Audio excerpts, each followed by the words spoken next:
భోగి రోజు మా అమ్మ అయితే స్పెషల్గా పొంగల్ రైస్ వండింది.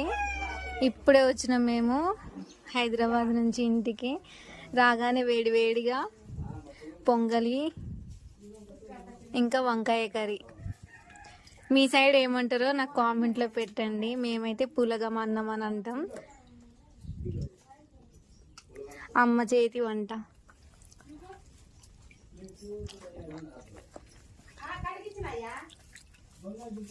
టేస్ట్ అయితే చాలా బాగుంది.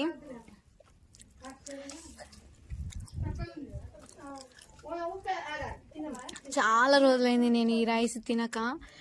మేమైతే భోగి రోజు స్పెషల్గా వండుతాం ఈ రైస్. మమ్మీ వండుతుంది, చాలా బాగుంటది. టేస్ట్ కూడా బాగుంటది.